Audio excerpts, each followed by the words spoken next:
Indicateur du secteur des technologies, août 68, monopole accordé à la Téléco, septembre 1969, création du Conatel, octobre 77, l'État reprend le monopole des services de télécommunication et on peut voir des changements avec l'arrivée de Digicel et de Natcom et bien sûr des investissements qui ont été faits dans ce secteur. Je vous invite à regarder un petit peu le tableau, ce sont des chiffres qui proviennent de GSMA, Haïti, République dominicaine et la Jamaïque, le nombre d'abonnés à un téléphone cellulaire, 6,6 millions pour Haïti selon les derniers chiffres, 8,5 millions pour la République dominicaine et 3,2 millions. Et il faut regarder aussi par rapport à la population. Haïti, c'est 11 millions, la République dominicaine, 10,8 et la Jamaïque, 2,9. Qu'est-ce qu'on a comme écosystème ici en Haïti? Vous pouvez voir des fournisseurs de services, des opérateurs et aussi des centres universitaires qui sont extrêmement importants aussi dans cet écosystème. Et parlant d'écosystème numérique, il faut voir qu'il y a un ensemble d'acteurs. Et moi, j'aime dire, on ne peut pas parler de développement technologique ou de développement numérique en regardant un aspect ou deux aspects de l'écosystème. Il faut faire des actions sur tout l'ensemble de l'écosystème. Ça veut dire qu'il faut regarder l'aspect technique, l'aspect juridico-réglementaire et aussi l'aspect économique. Dans un article que j'avais publié sur mon blog, j'avais identifié 12 obstacles majeurs au développement des technologies en Haïti. Je ne vais pas rester là-dessus, mais j'ai parlé de l'absence de loi adaptée et de règlement. Le problème de l'énergie, les opérateurs et aussi les intervenants qui étaient là avant moi ont pu un petit peu développer ces obstacles. Absence d'une politique publique. La politique publique engage les différents acteurs de cet écosystème. Ce n'est pas seulement l'État, mais il faut voir le secteur privé, il faut aussi regarder la société civile. Et le cinquième point, c'est le manque d'investissement. Et l'ancien gouverneur a bien signalé, il n'y a pas eu d'investissement majeur dans ce secteur-là depuis une dizaine d'années environ. Le coût des services, l'accès aux services, il faut regarder aujourd'hui quelqu'un qui se trouve, je ne sais pas, à Tiburon, à quel service il peut avoir accès ou qu'il a accès.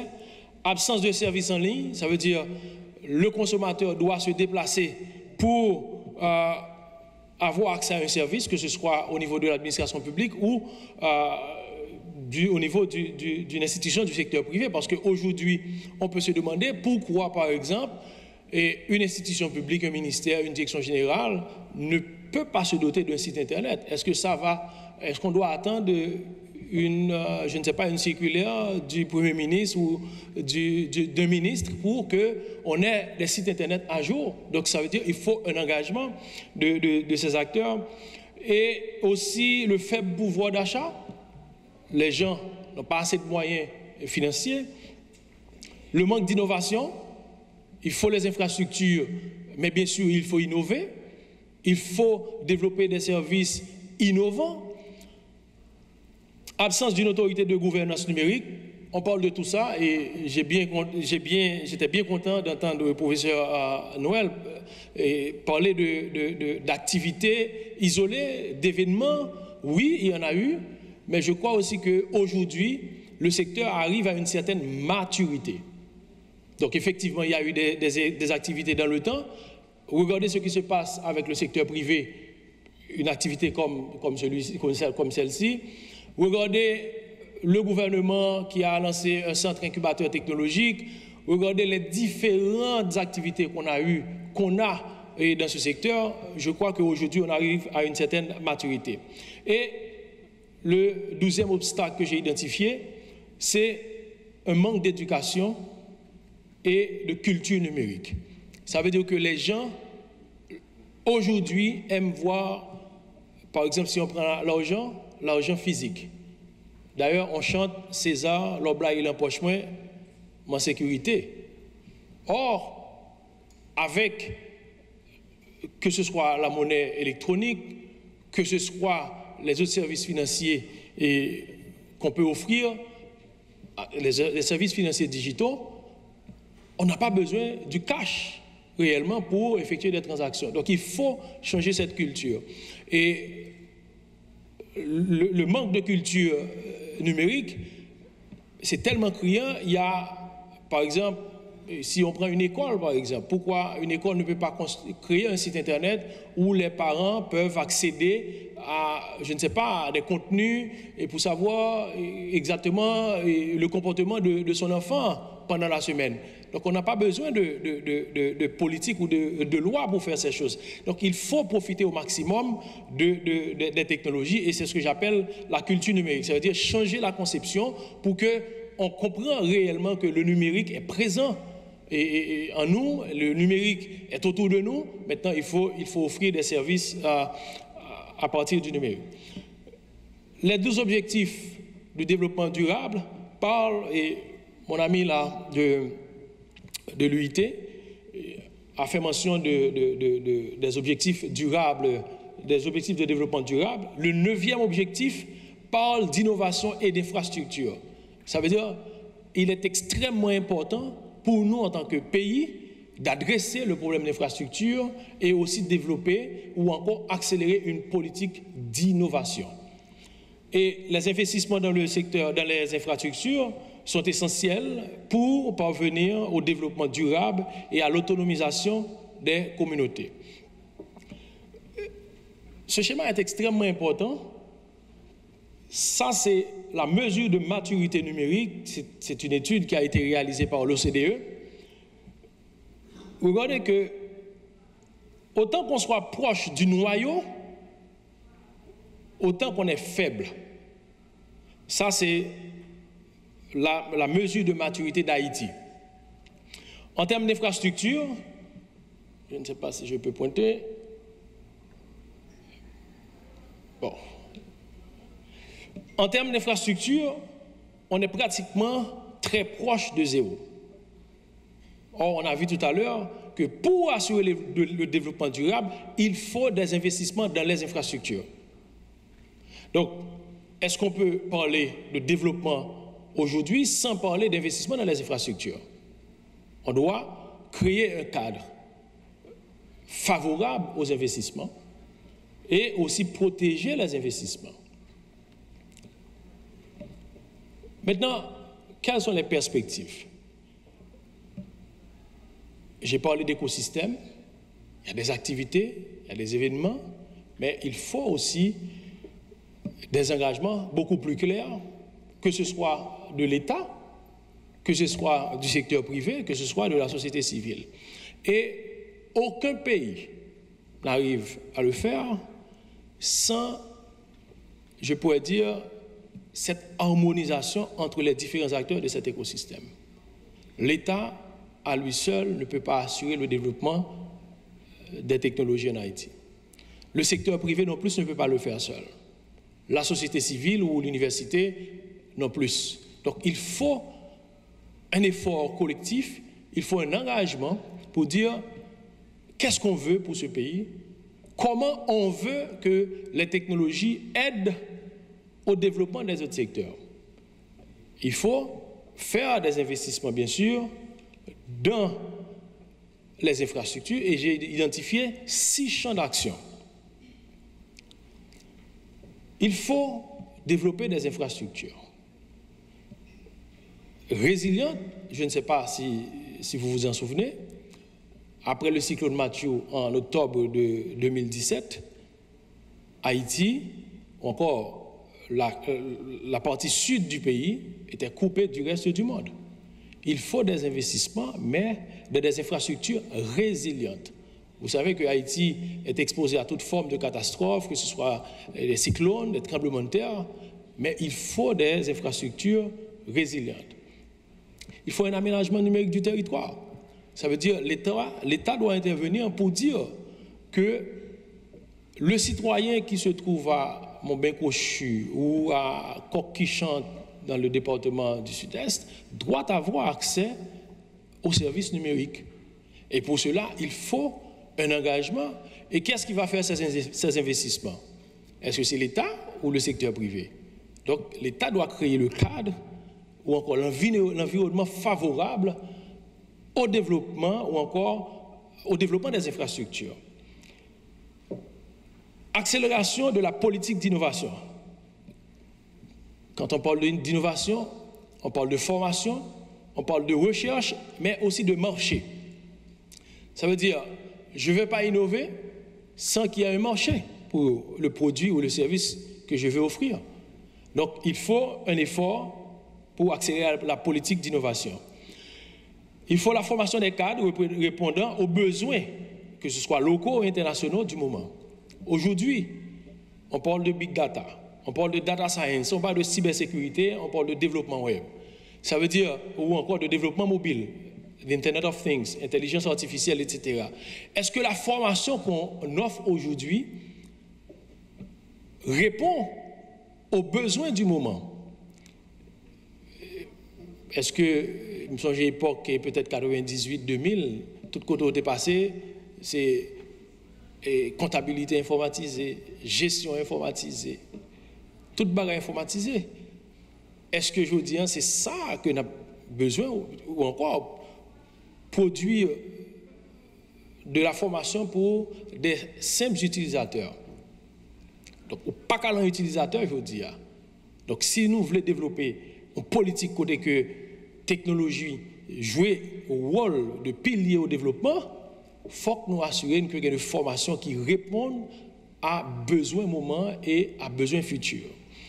Développement de l'économie numérique, ça veut dire encourager toute activité économique qui chita sur le numérique.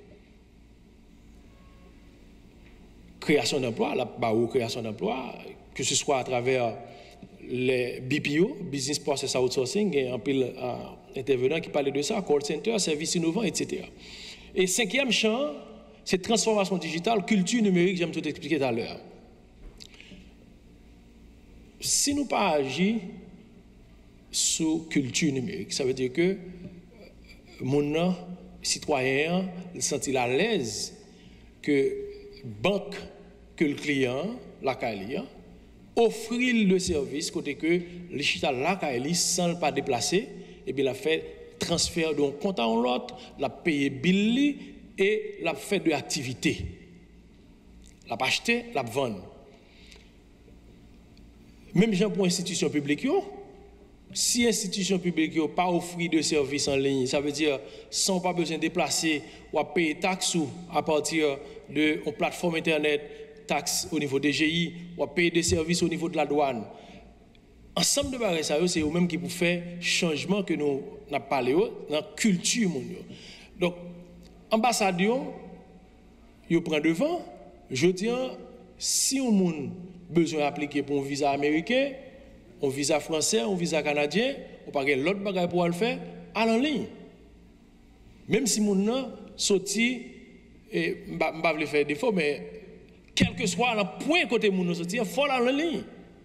Donc, ensemble de services, ça, lorsque mon nom commence, puis les citoyens commencent à avoir accès avec eux, ils commencent à changer culture que il pas besoin forcément déplacer pour gagner accès au service. Et sixième champ, c'est le renforcement du cadre juridico-réglementaire. Je vais dire ça, c'est un plus gros moment en question parce que je dis la première chambre parlait de cadre GLTE qui est extrêmement important parce que nous n'avons pas le choix. Il faut que nous allions vers le cadre GLTE et le plus tôt possible. Il faut nous faire transition vers la télévision numérique là. La première chambre expliqué pour qui ça parce que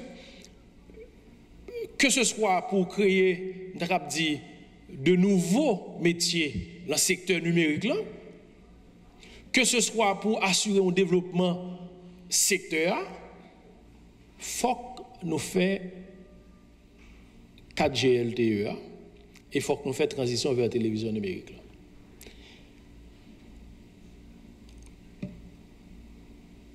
Pour arriver à tout ça, il faut que les pouvoirs publics s'engagent. Maintenant, qui genre modèle est défini? Parce que si on parle de développement numérique, il faut regarder ceci sous 3 axes fondamentaux.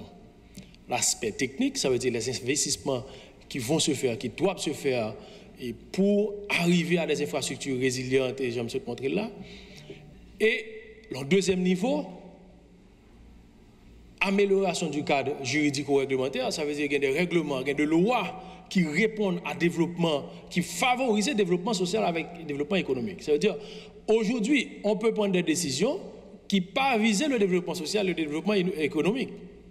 Parce que si on a parlé de Haïti dans les années 70, moi j'ai visité la station terrienne, on était vraiment en avance sur certaines choses. La téléco, on était vraiment en avance sur certains pays. Où est-ce que nous sommes aujourd'hui? Moi je crois qu'il est important de changer de modèle, d'avoir de nouveaux modèles économiques qui permettent le développement secteur. L'engagement des politiques, des pouvoirs publics, l'engagement des acteurs de l'écosystème numérique.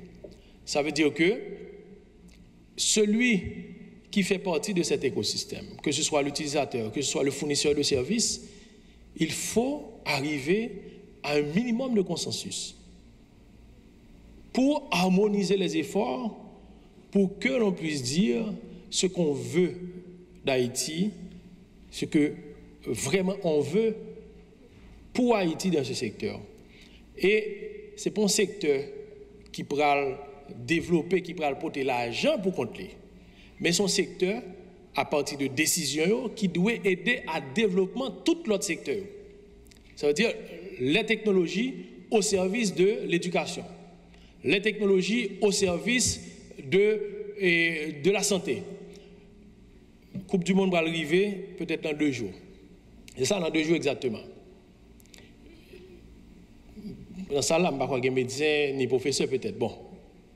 Mais je vous garantis, il y a un médecin qui, dans l'hôpital, je ne sais pas, et je ne sais pas si on côté que pas Internet. Je vous garantis, le Brésil va jouer, il a quitté l'hôpital là. Bon, pas tout. Puis fort a quitté l'hôpital là pour regarder le match. Je ne pas regarder le Brésil. Et d'ailleurs, la Coupe du Monde a commencé dimanche. Fanatique argentin dit Coupe du Monde a commencé samedi. Ça veut dire qui ça? Professionnel qui n'importe côté dans le coin pays, s'il est intéressé à football, bien entendu, il y a de discipline pour adopter, mais en pile là-dedans, a quitté centre côté à opérer pour y aller regarder un match. Et si le match c'est jeudi, vous pensez à tourner vendredi? Il a tout été.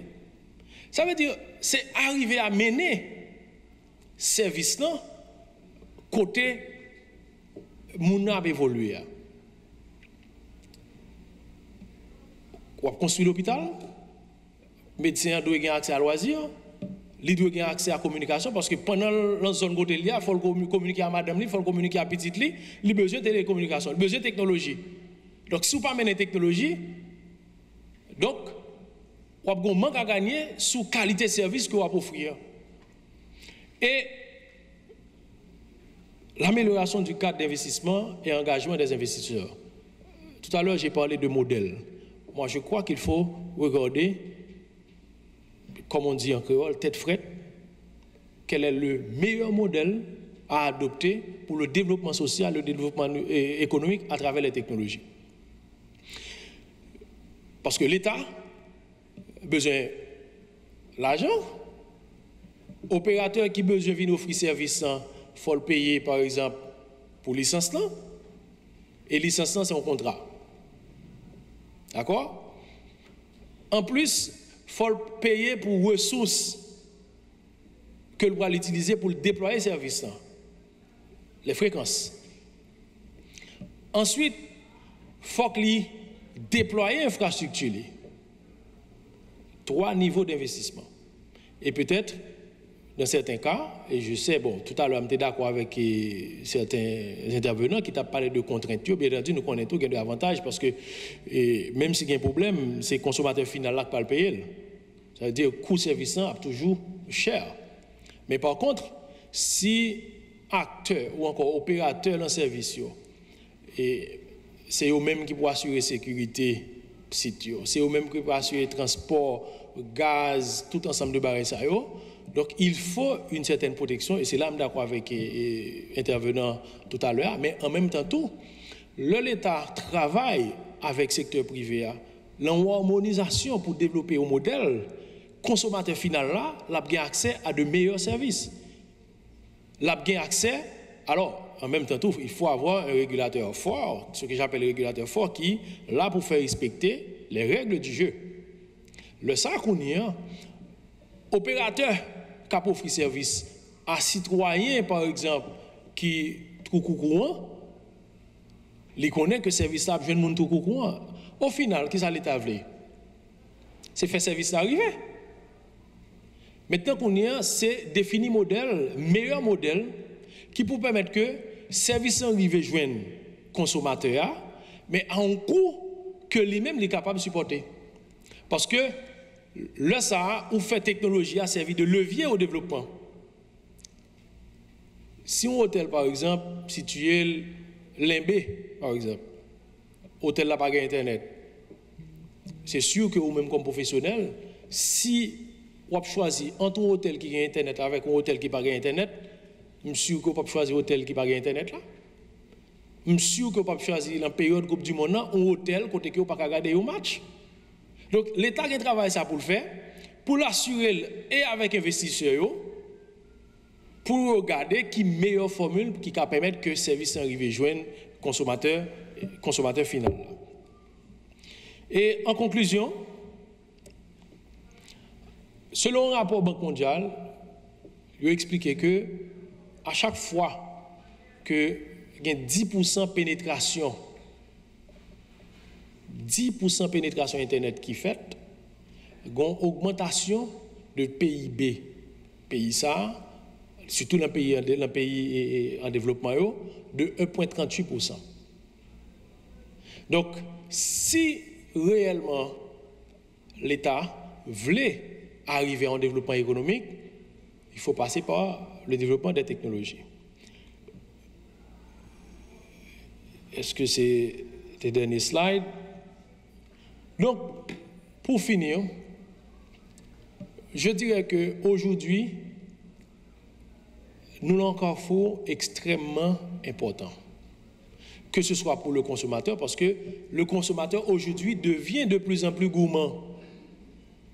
Le consommateur devient aujourd'hui de plus en plus exigeant. L'opérateur aussi fait face à un ensemble de problèmes. L'État, qui doit assurer le développement encore d'un cadre favorable au développement économique, doit prendre les meilleures décisions. Donc, le 4G LTE, la transition vers la télévision numérique, c'est deux chantiers importants. Et je crois que mes amis du Conatel sont là et ils comprennent aussi l'importance de ces chantiers. Mais il faut un dialogue. Parce que s'il n'y a pas de dialogue entre les différents acteurs du secteur, il y a quelqu'un qui va payer. Et celui qui va payer, c'est le consommateur. C'est l'élève qui ne peut pas accéder à des contenus. C'est le professionnel qui ne peut pas échanger d'emails. C'est le marchand qui ne peut pas vendre ses produits. Donc, c'est un manque à gagner pour tout le pays. Merci beaucoup.